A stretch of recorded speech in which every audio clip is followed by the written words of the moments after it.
Toggle. We're on. We're back.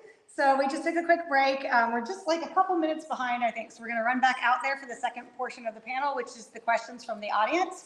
And then I have questions that have been given to the Facebook groups. And so if we have time, we'll do those. And I actually wrote down, not me, Kat Gifford did it for me, the names of everyone who asked the questions. And so I'll give you guys a little shout out. So let's do it. I'm excited. The first half, I think, went really good. What did you guys think? Sandy? Good? Oh, I think it went great. So it's okay. So yeah, and we are live, just FYI.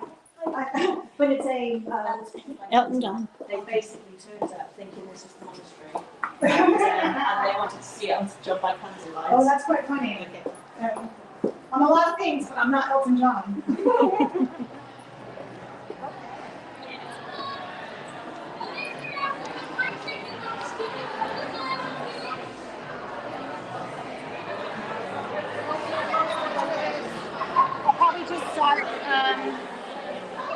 Let's see, what to do.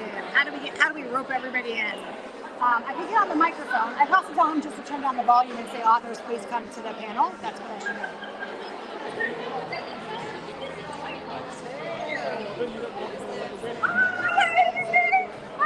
There's Holly. You are live. That's Holly. Holly Edgerton, she's one of the moderators. She's going to do our whole booth for us. Yay! So fun. And hopefully my microphone. That's it. More fun. All right, let's go tell him that we're ready.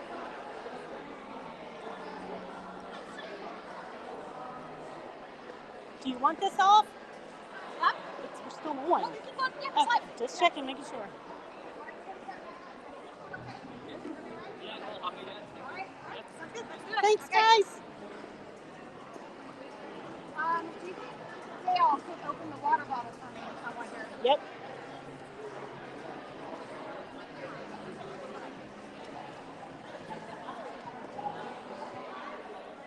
Just film. Say hi, everybody. Big group. Beautiful Manchester.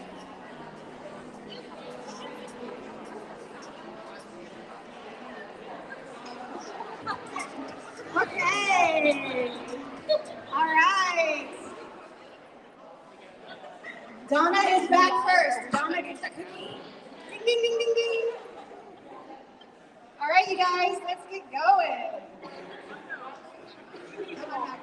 Yes, with the authors on the panel, please return to the panel.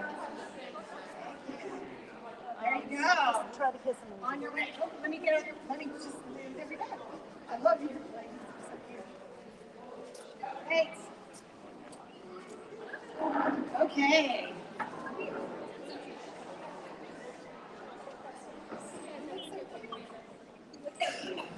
Awesome. Thank you. All right. Okay, so I know we have lots of good questions, right?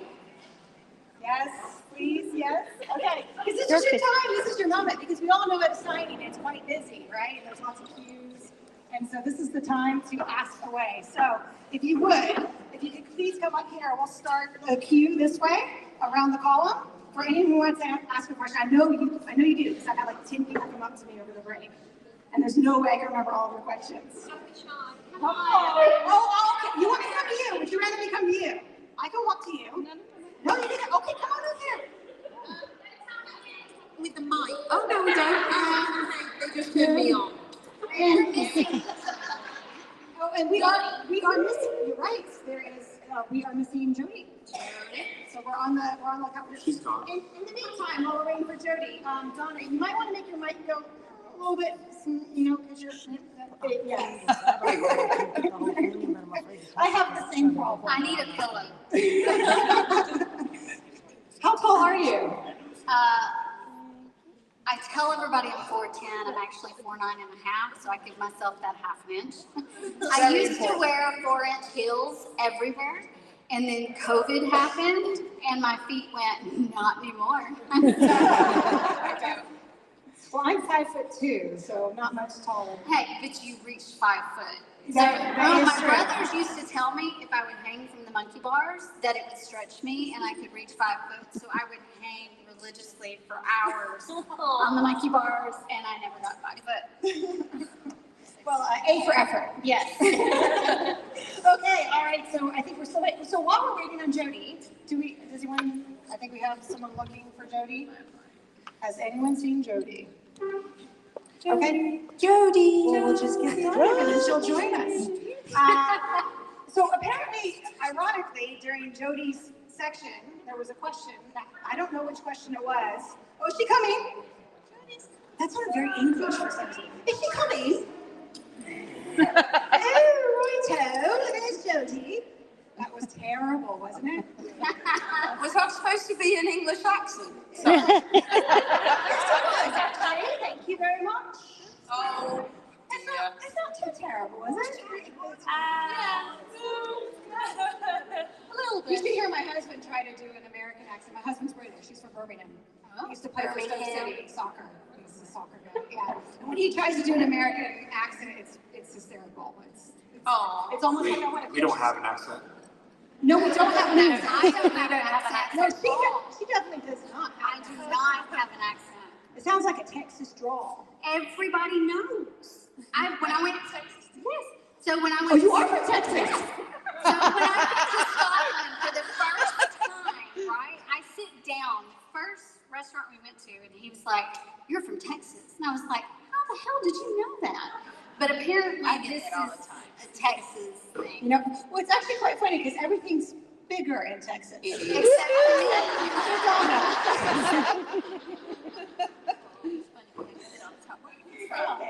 Well, so I was just about to say that someone told me during the break, it's actually quite funny, during your question, I don't remember which one it was.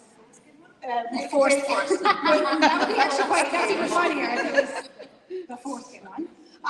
Apparently a couple walked in the back and they thought that this was the Elton John vigil. and I'm talking about foreskin. I'm a lot of things, but I sure as heck am not Elton John. So that's quite funny. Apparently that's why everyone was laughing at that one moment. We heard a bunch of people. Oh, so sorry, what? Why is there an Elton John picture?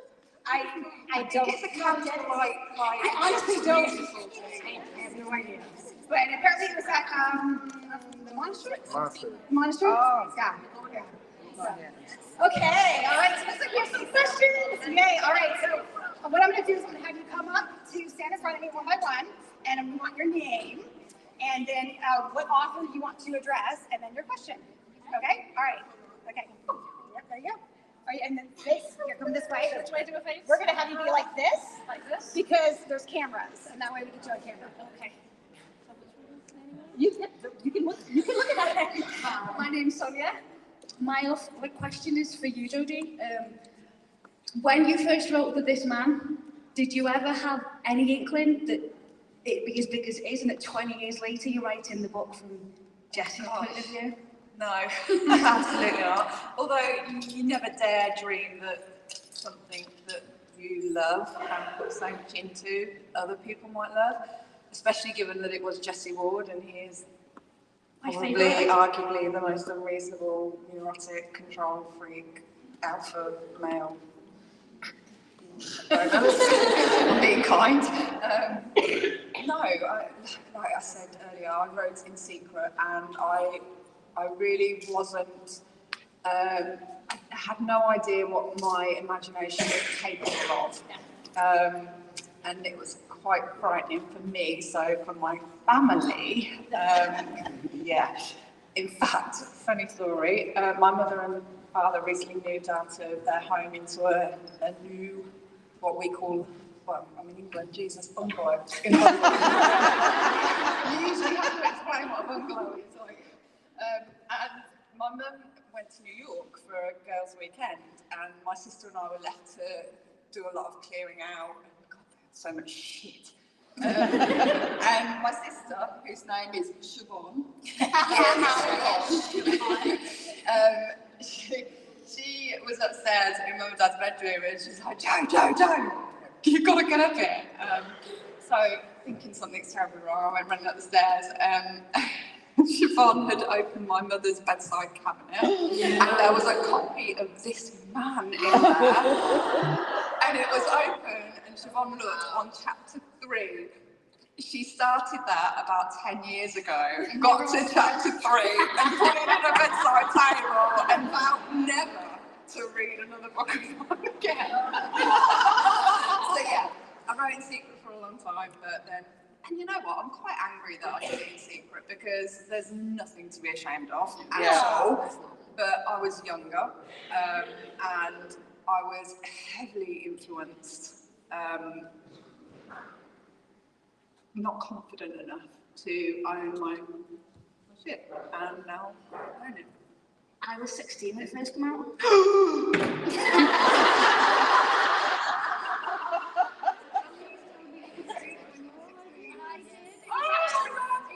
My first foray into adult books.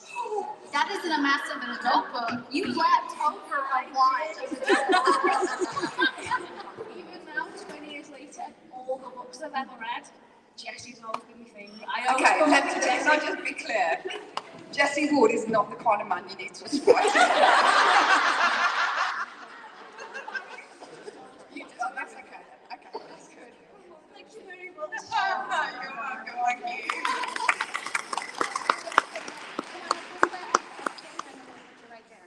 Okay, what is your name? Tammy. And what author do you have a question for? Everybody. Oh, great. We love that. Left to right. That's Yay!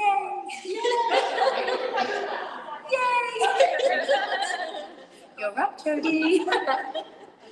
So, who out of your books, your characters, would you like to fuck, marry, and kill? Oh boy. Good.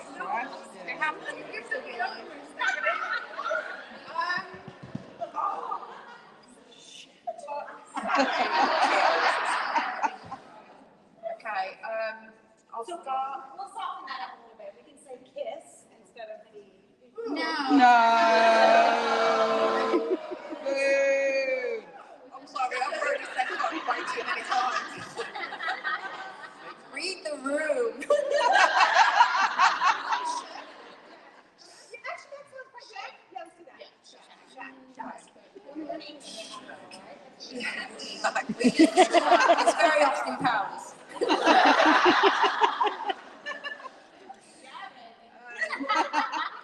This is good. Keep doing this. I'm thinking. I would like. Do you want me to go first? Yeah. Okay. I would shag.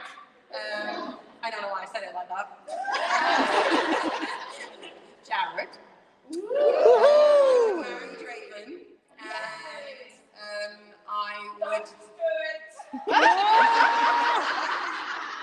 It's okay. Lucius is safe, guys. I would kill. Does it have to be a guy?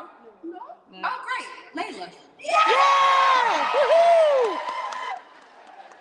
One day, guys. One day. Yes!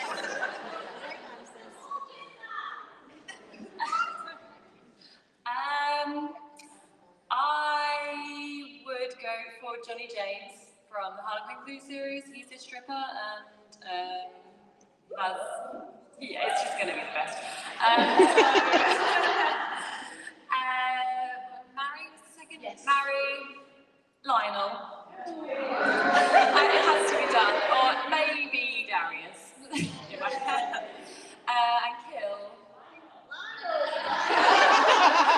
If I couldn't do it in literature, I can't do it making it up in my mind right now.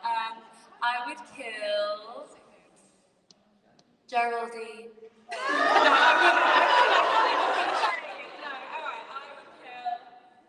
I would kill Bard.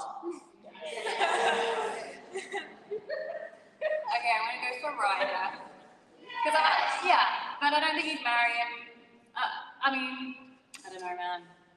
At long term. Long term, I'd go for Lance and Ryan, marry. And kill. I would kill. You killed too many people. Yeah, like, who's left? Who would I kill again? I would kill, fucking Sean. Fucking Sean. Good die. Yeah. Alright. Shag. It's gonna be Aurora from Ruthless Crown. That was fun.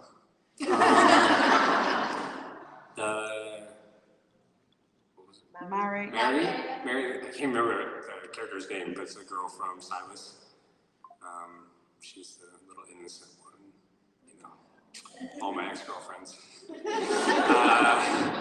then we're gonna kill Vanessa from Forbidden Attraction. She's a bitch. All right, wow, okay, I would say Shag. A Fabric from Exhibition. I will say Silas. And then kill Professor Michaels from Forbidden Attraction. I still don't know. I'm just sitting here thinking this. So, okay, I would shag Ulrich. I would marry Khan, kill. Fuck, I don't know any of the bad guys. I don't know. I'm just, my brain's stuck. It's jet lag, people. I'm jet lag. You cannot play jet lag.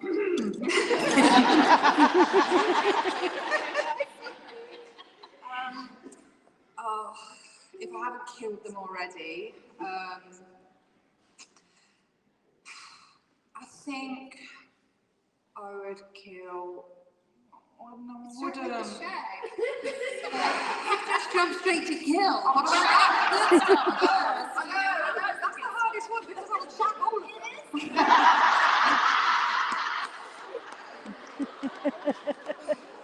I would marry all of them as well. Actually, in the same breath, I'd probably kill all of them. I would shag all of them, marry all of them, and kill all of them. That's what I'm doing. No, yeah. I'm going to walk out of here and then I'm going to go, damn it! Thank you.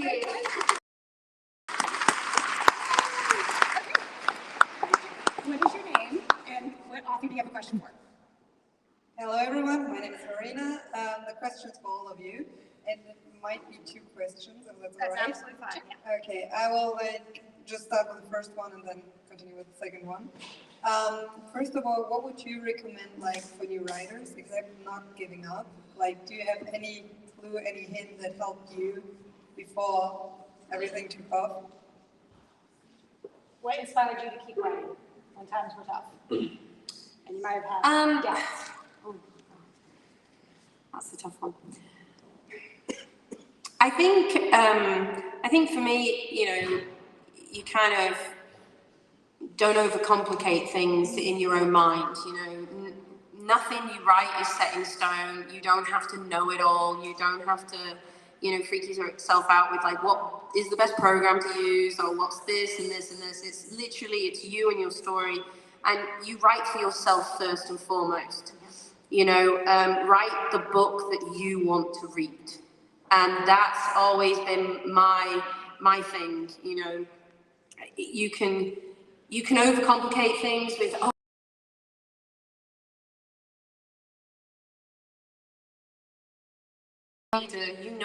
write what you know. A few different things there. But anyway, that would be my advice. So yeah, and believe in yourself, obviously. I echo that, obviously.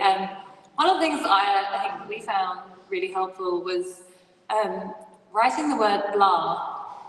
You don't have to stop every time you can't think of a name for a character, or every time, I don't know, some little bit of description doesn't quite fit right, or a term isn't quite there in your head.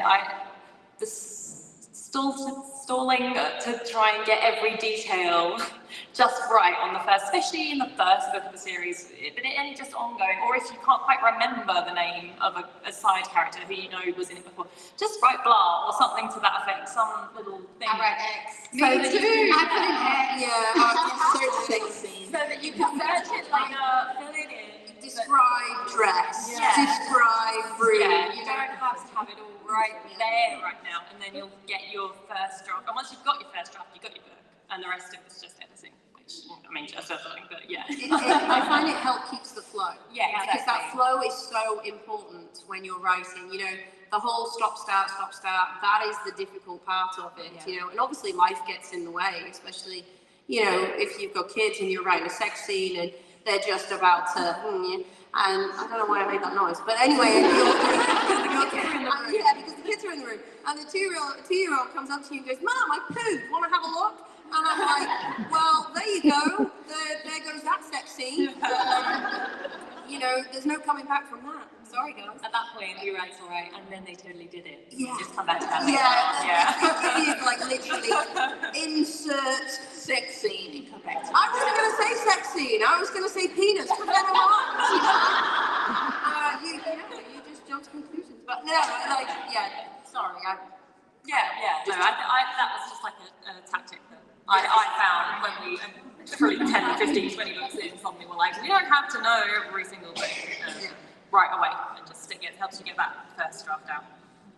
I would say, like, you might feel like there's so many authors and there's so many books to compete with, but when you realize it's not a competition, and that how many readers here read a book in like a day or 2 days? Like, you will never fulfill the amount that a reader can read, and especially in romance. It's like, it's crazy. We'll write a 300,000 word book with slaved over, and then we put it out, and it's like, where's the next one? Like 12 hours later, we're like, ah!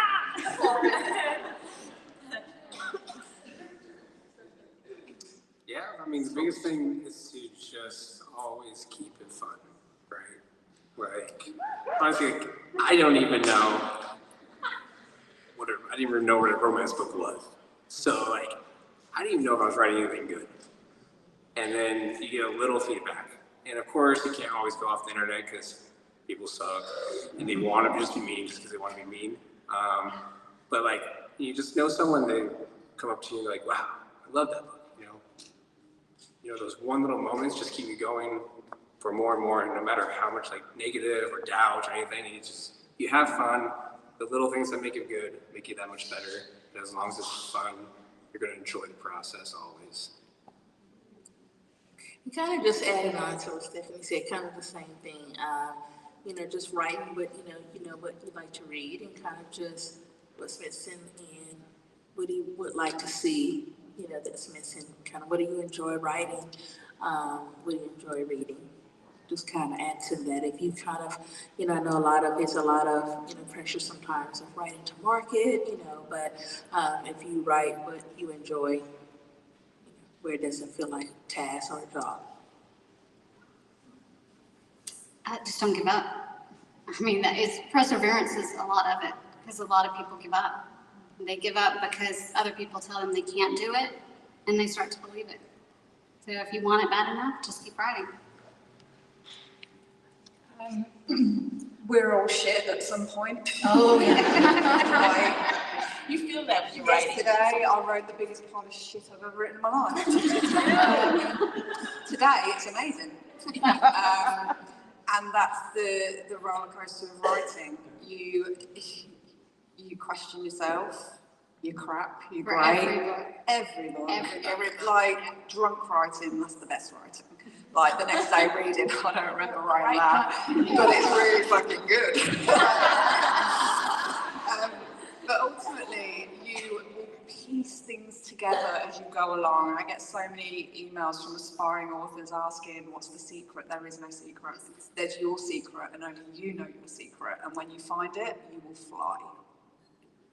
Thank you. Shall I just go on with the second question? Sure. Yes. Okay. Sorry, guys. Yeah, the second one is like more like in the present. What was like what did you love most of your readers? Like, what makes you think, wow, I really touched someone with that book, or like with what I just created? And what was like something you really enjoyed that your readers did for you? Reviewing. Yes. Well, I mean, I've always had, you know, like a lot of authors, I've always had a really close relationship with my readers, you know, and like I was telling some people tonight that I made that decision that, you know, when I made it big, and I would invite, you know, I would throw a party for my fans, yeah, and I invited 100 people I'd never met before into my house, and that was fun. But the amazing thing for me is that I'm really good friends with a lot of those people that I met at my house that day. And, you know, what really touches me is the fact that every event that I throw, you know, if a lot of them, I see them every year, they come back and it starts to feel like one big family, you know, and that really is important to me. It means a lot. And throwing an event like this, I don't like to get overly emotional in front of people, but I always take a step back and I always see, you know, a sea of people all laughing and joking, and friendships that have been made through the love of reading, through, you know, this kind of community. And it just, I always get a lump in my throat at just being able to see those type of friendships being made all through that love of reading. And it's so nice when you know that you've put something on to bring everybody like that together. And it's just one of my favorite things, me and my fans and doing this. So yeah, I think I answered your question. If not, I won't. Thank you.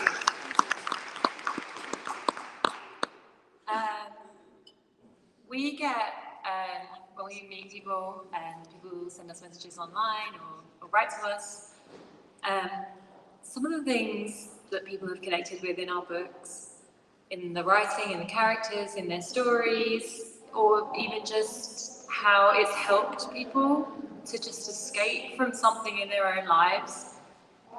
It was something I think we couldn't have imagined we'd be able to achieve with our writing, and there's just this pure kind of beauty in the written word and the joy that people who read anything, everything, and being able to connect to that with the people, and when our stories obviously connect with people and resonate with them in the same way or even in a different way than they have done with us.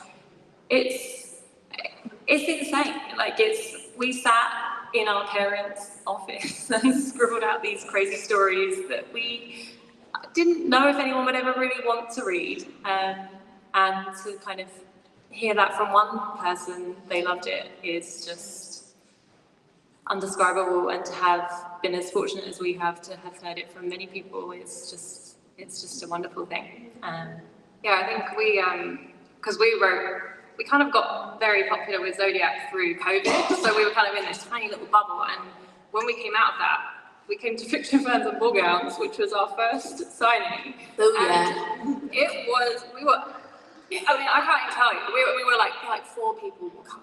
Like, you know, we'll be chilling most of the day. We did not stop seeing people, and we could not, like, I cannot explain how that was to us. And there are people coming up with tattoos on them, with quotes, and I remember the husband and wife had like the Guardian Bond tattoos, and it was just like, it's just amazing. It's incredible. It's incredible. It is. We love you all very much.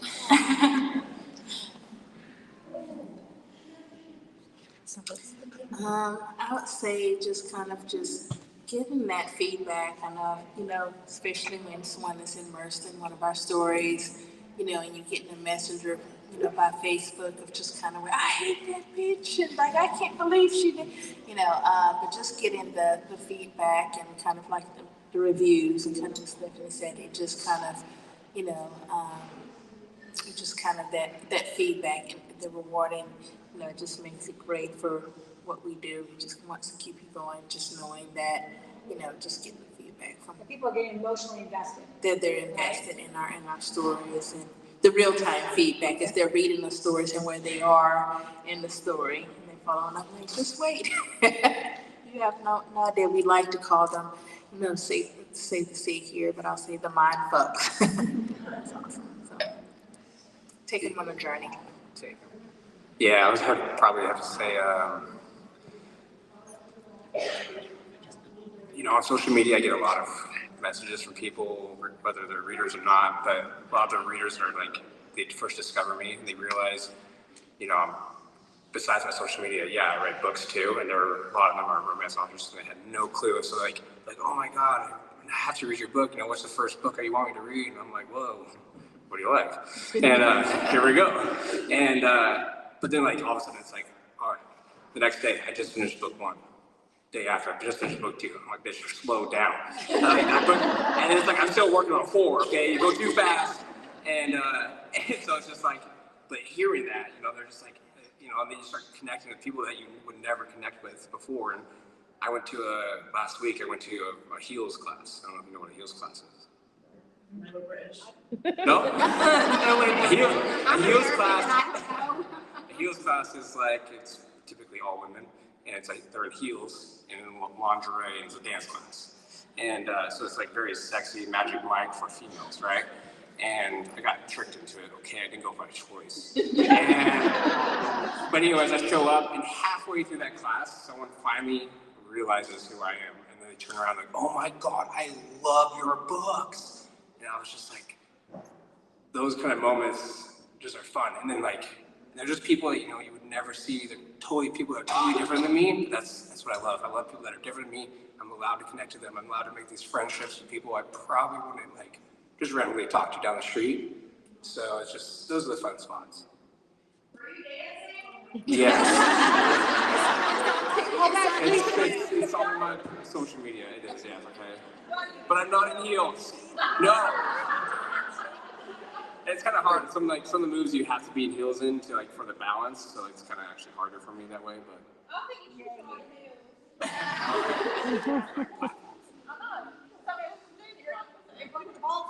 I'm going the ball.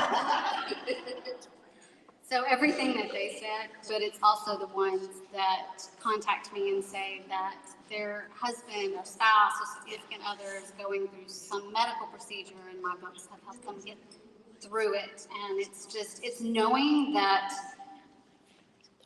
my crazy worlds in my head that I put on paper somehow connect to people.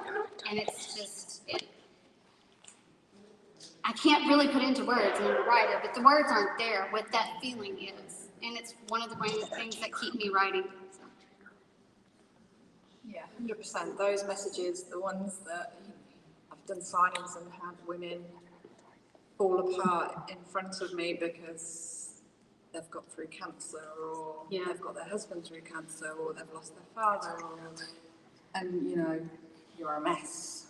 They cripple you because it hits you in a moment in time. And I never, you know, take for granted what I do, but I think some people, especially outside of our worlds of romance, don't quite understand what reading does for some people, and it's the ultimate form of escape. The ultimate form of escape. I always say it's food for the soul. It is. Yeah. Thank you all for taking time, and sorry to keep you waiting.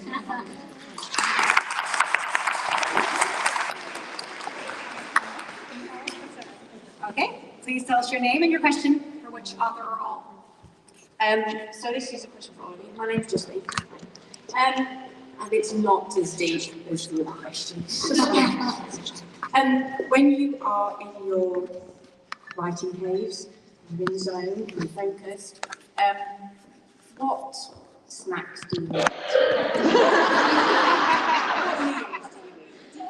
Do you eat at all? Do you stop, or do you just keep going and your other half goes, there you go, I've got something to eat?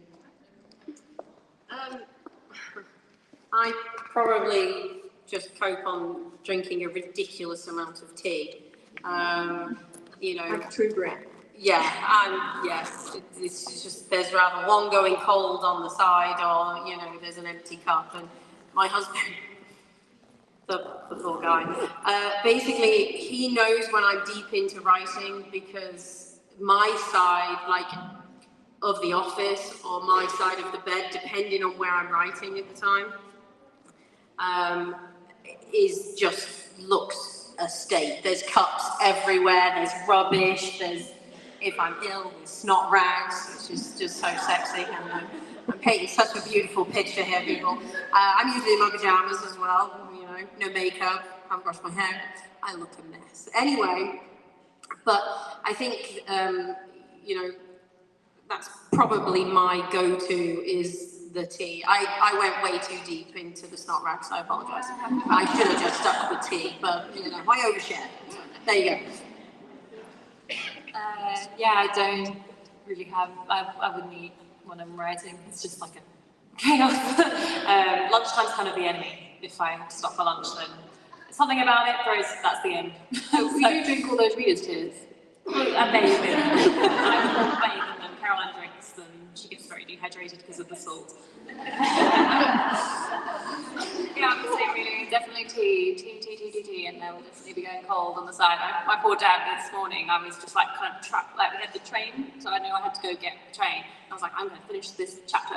And so I'm just like tapping away, and Dad just like slides in a little coffee beside me, and I'm like, but I can't even pick that up. Oh yeah, she has to have an 11 o'clock coffee, which I'm not capable of making because I only drink tea, so I have to go up. We work in our parents' garden in the garden office, and I had to go up and ask Dad to make a coffee because I did it once. She was like, it was fine, and then the next day she's like, maybe see if Dad could make one. So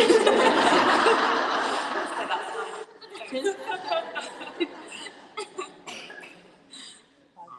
I'd probably say I don't really eat. I'm always in my bed when I'm writing. It's upstairs, kitchen's downstairs. Long ways, unless I have snacks, like chips, gummies, candy, everything else. But yeah, gummies are my go-to. I love gummies. Have you ever had the Skittles ones? They're brand new, they're really good. Sour Skittles gummies. I want them now, though. I don't really eat when writing. I will occasionally, especially if I'm writing a sex scene, have a glass of wine, red wine in particular. And I typically have a song that I'll have on loop that'll repeat. And there's a funny story, my kiddo, one of the songs that I was writing a sex scene, and my kiddo didn't know. He's like, Mom, you've been playing that same song for an hour. But that's typically just wine. Is that even at 10 o'clock in the morning? Or is that just at night? Anytime I'm writing a sex scene, have to have the wine.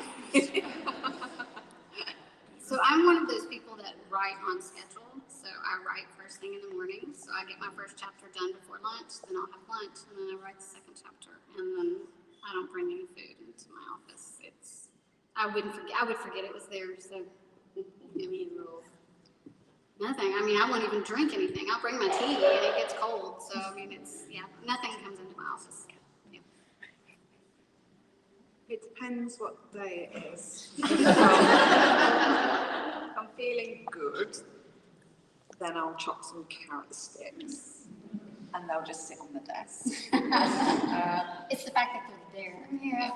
It's what they can. I can't tell you how many pots of hummus I've bought in the past month and Jamie's thrown them away. Gone off. If my assistant's in, she brings me giant straws, but I had to stop her doing that because I had to have filling because I'd eaten so many giant straws. Has anyone had a giant straw? They get them stuck in your teeth, don't they? Lynn's walking, so yeah. But mostly on. What's a giant straw? I was about to ask that. Giant straws? You guys know? Giant straws are the stickiest. Is it like a gummy? Gummy sweet. They're flat, they're like strawberries, they taste like strawberries, but they get so stuck in your teeth like tar. And you have to push it out. It's like a Twizzler? No. Oh. I'll show you a giant straw. I've got some giant straws here. Now, everyone gives me giant straws. when I'm signing. And I do love them, but I have to be very limited with how many I eat. Well, anyway, the point is I don't really eat anything in a day, and it's a massive bone of contention for my husband because I don't eat enough. So he tries to force feed me unsuccessfully most of the time, but yeah. So what you're saying is next year when you're here, we all need to bring a giant straw. No, carrots.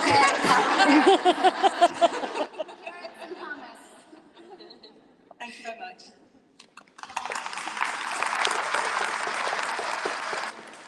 Okay, what is your name and what's your question? I think it's for everyone, right? The question? Yeah. My name is Tia. My question is for everyone. What made you pick the genre you write, or did the genre pick you? Sorry, can you? I didn't quite hear the. What made you pick the genre you write? I don't know. I think maybe it's because I enjoyed when I was a kid reading the point horrors so much, but I just love that kind of dark element of horror or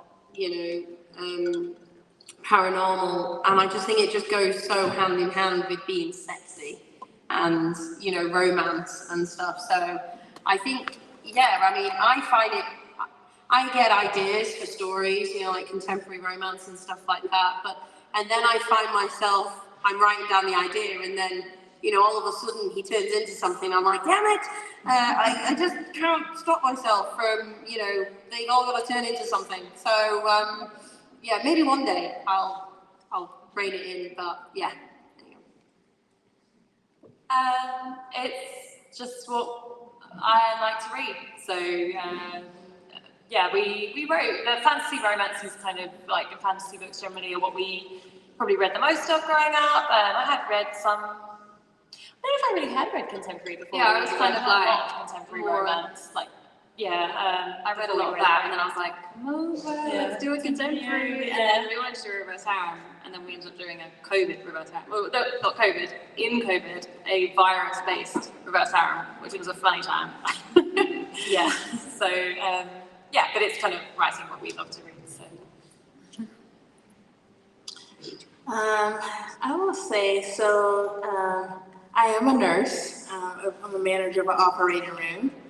And so my alter ego for me is fun to write dark romance and kind of the kinkier things, kind of like the alter ego to live out your fantasy through writing the things that necessarily that you don't live out in your everyday life. So for me, it's just alter ego to be able to, live out your fantasy through writing. Yeah, I was going to say, like I said before, fantasy and paranormal are like my favorite type of genres for movies and books of the past. But we don't actually really write that. We do have one small little paranormal series that we do need to finish and go back to. But initially, it was just kind of like Shalana over here, had the kind of those books ideas first, and then I came up with like the paranormal idea, and then we kind of came up with the dark romance or the mafia romance idea together, trying to hit like various different, or I guess genres or subgenres within it. And now we kind of know exactly what we like the most, even though now that we've run it through different ones, and now we're going to kind of tackle those and expand those worlds specifically on what we like the most or what our readers really like the most from us. Okay, I'm so gonna date myself here. When I first started reading, I only read historicals. And then when I started writing, they were historicals, but had paranormal elements, whether it was fantasy or paranormal, and agents were like, we don't know what to do with this. We can't sell it. Nobody would buy it. And I'm like, but look at all the contemporary paranormal series. Why can't I do this?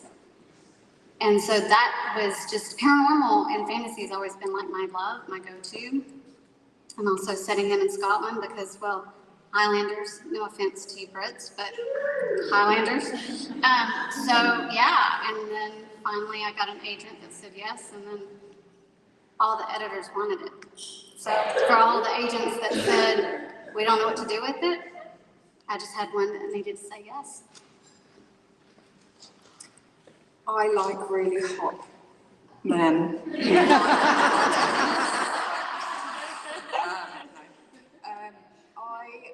I love creating broken hot men.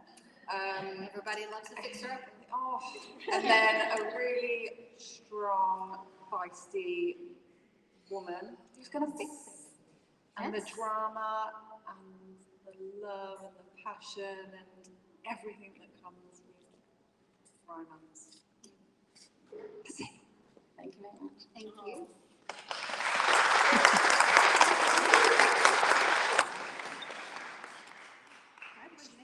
So my name's Layla. So thanks, Steph, for moving on. Anyway. My question is for Steph. Shoes and socks, what's the deal? You know what? As soon as I saw you join that queue, I knew this question was coming. Okay, not to ruin every sex scene that I've ever written, but I kind of had, now obviously I've just finished and released book 50, so there's been a few. Woohoo! Thank you. So there's been a few sex scenes, obviously, and I kind of, what was it, about maybe 18 months ago, realized that there was one key element that I was kind of mainly forgetting in my sex scenes. I never described him taking his shoes and socks off. So now every sex scene I have written in the past, I was like, all I have got is images of Lucius and Draven and Jared with their shoes on and their socks on, and you know, they're having happy fun time. How did they take their pants off? Well, they do, exactly, I know, right? So I'm just thinking. It was implied. I don't even know what I'm talking about. The answer is it's implied. There is no shoes and socks, people. It's okay, they're fully naked and they have beautiful feet. There you go. Thank you.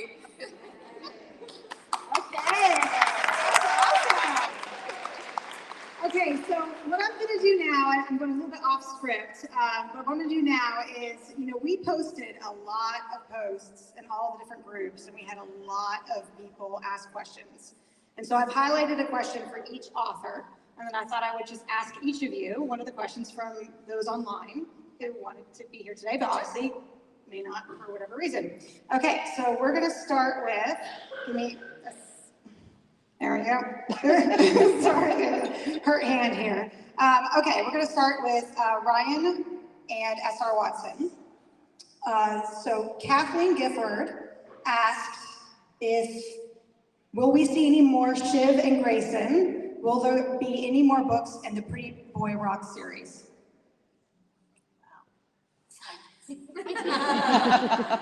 So not necessarily a forbidden attraction, it was a trilogy. So not in that one, but forbidden for the Pretty Boy Rock series, probably not either. It's a 6-book series, unfortunately. Okay. All right, so Donna, I have one for you. Don't you dare say yes. Oh, what is your reason for writing stories that blend the modern world with fantasy? It's fun. I don't know. That's like asking any author why they write. I just do, right? I know, I just do. I mean, it's where my brain has always gone to paranormal and fantasy. It's actually very, very difficult for me to write anything that doesn't have it in there. And when I do, it's like a palate cleanser. So it's like I always set everything in Scotland. I always do paranormal and fantasy. It's me. It's what I'm supposed to write. I swear in a past life I lived in Scotland. And I was married to a Highlander. I'd like to know where the fuck he is. Okay, Jodi, this one's from you. This is from Claire Boyle. Ooh. Give it up for Claire. Claire, you're on the hot seat. She's in the room. You're on the hot seat. There she is. She's like, oh my gosh, what question? Okay, and actually I picked this question without even knowing that you're the one who wrote it. I just thought it was quite funny. How long did it take you to film the recent TikTok balancing the books on your feet against the wall? Always look like you're having so much fun filming them. Love reading Jesse's POV in This Woman. Would you ever consider doing the same and writing One Night from Miller's POV? You can thank Claire for that right there. Claire Boyle. The TikTok. God.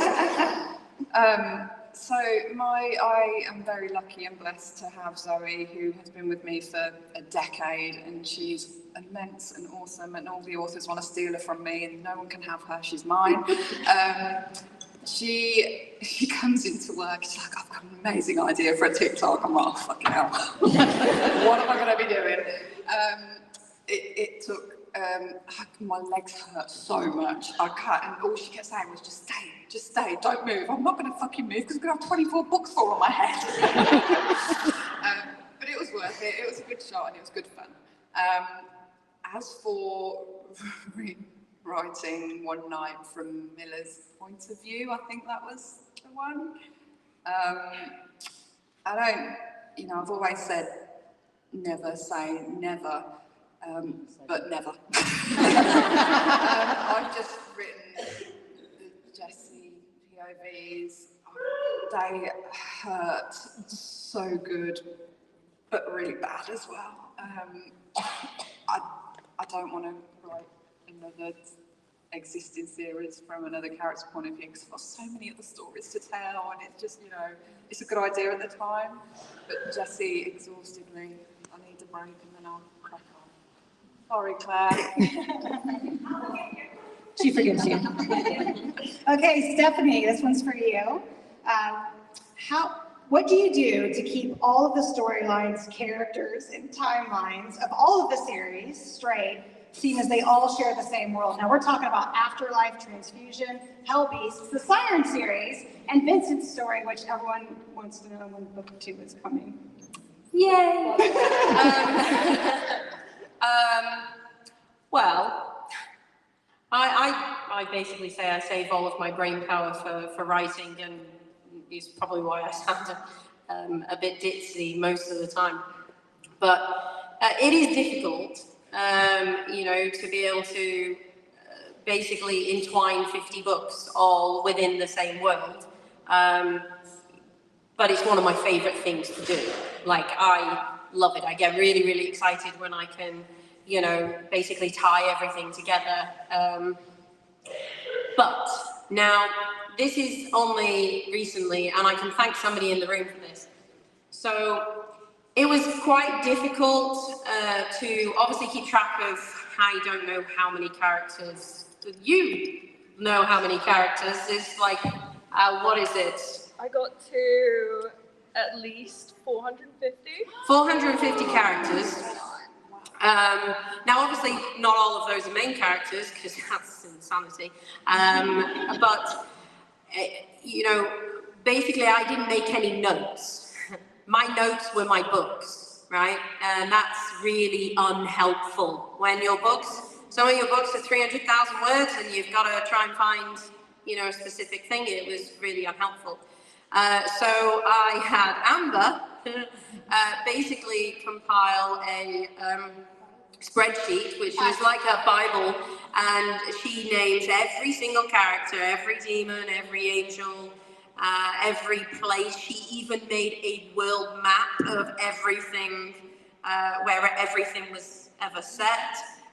There was just so much. There was cars, there was scents, what people smelled like that I described, which, is really handy if you ever want to make candles.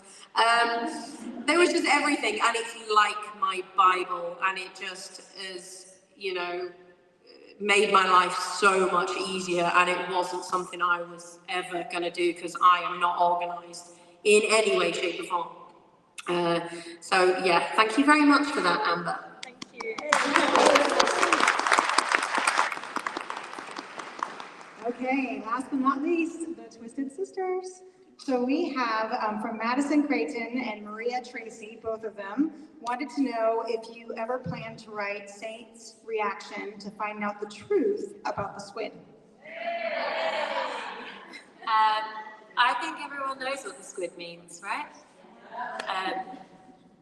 Saint's very clear on it. I think we're all very clear on it.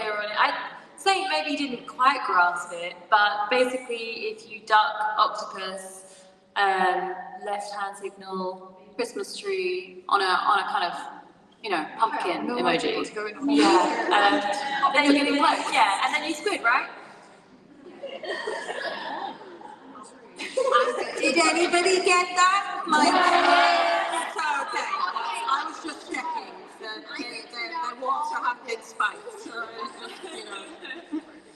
Okay. I have to know all of it. Okay, so I'd like to close out. We have been asking you questions, so I would like to give each of you the opportunity to tell us any of the latest scoop on anything that you want to say about any of your current works in progress, about any future books that you're doing, anything that this is your opportunity to let us know, anything that you would want to share with your fans. Awesome. Okay. I am going to write Vincent book 2. Woohoo! I know it's a long time coming. I'm very, very sorry. They're just really hard books to write, okay? A lot of research involved in it, obviously going back in time and whatnot. I am going to be writing, I'm just going through the list in my head of the most frequently asked questions. I am writing Sigurd's series next year. I am writing the next Pip and Adam. I'm finishing Hellbeast. I've got 4 more Siren books out this year. I might be able to get Vincent's book out at the end of the year. I'm probably planning another 7 books out this year, so that's probably gonna be my limit.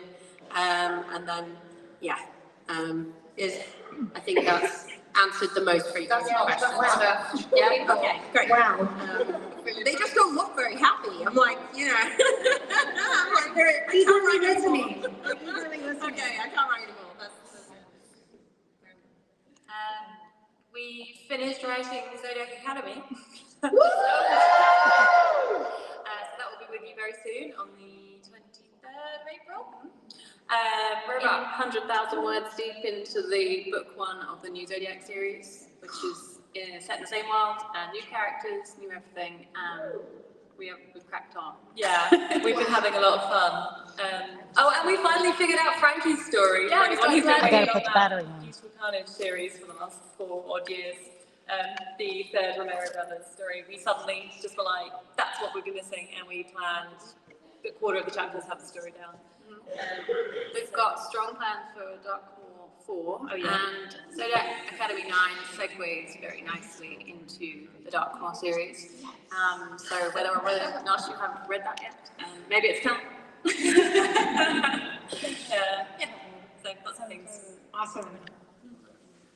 I would have to say, so we got 3 more books to finish up the Ruthless series. And then we will be finishing the Paranormal Quantum Entanglement series as well. And then we're starting our new series this year. It's going to be a dark secret society kind of book, which is like more my realm. So I'm pretty stoked for that one. And then, with a long time coming, since 2017, everyone's been harping on us, we will be greatly expanding the world of Silas. So. The Rise. Yay! That's your first book. Is that a ditto? Then, yeah. Oh, awesome. Okay, so my Dark Universe consists of 6 series so far, which is the Dark Sword, Dark Warriors, Dark Kings, Reapers, Dragon Kings, and Sky Druids. The new Elven series starts in May, which is the Elven Kingdoms. And then what nobody knows yet is I'm doing a new Dragon King duology. The Bastard King and the Uncrowned King will be coming out 6 months apart. Woo! I've got nothing. No, I'm joking. For the first time though, there's not really a plan. So The American was the last book in the American Men series. That came out on Tuesday. That was a 200,000 worder. Yeah, beast of a book. The Rising before it, that was a 200,000 word fact, the last 6 books I've written have been knocking on or over 200,000 words, and they've all been part of a series. So, you know, you're in a series, you kind of, you're stuck. You're stuck.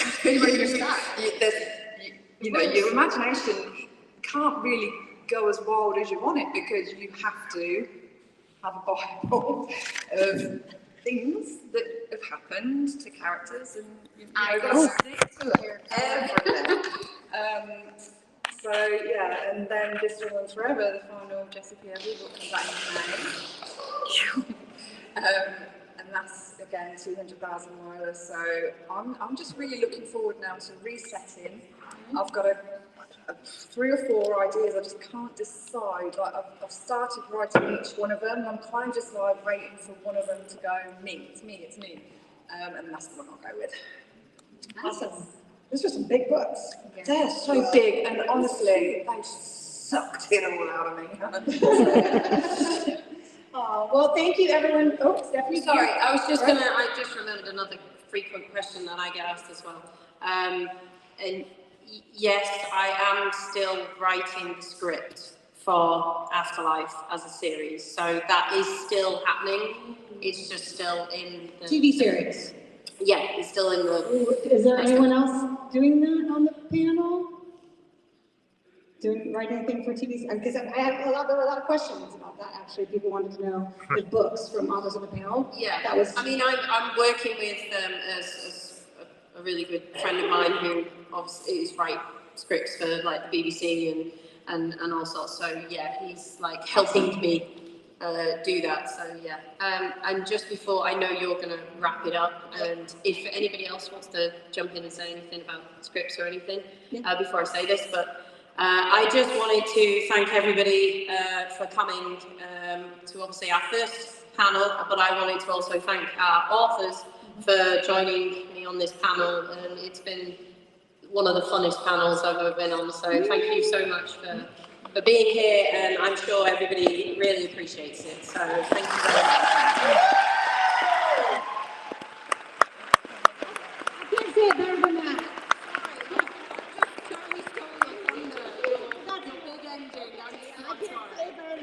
Well, thank you so much, seriously, for being here. We really enjoyed it. And thank you to all of you and everyone watching on all the Facebook groups and YouTube and all that jazz. And I think we have the room till 9:45. Okay, so we have a little bit of time to get some drinks and mingle. And we will see you at the signing tomorrow. Woohoo!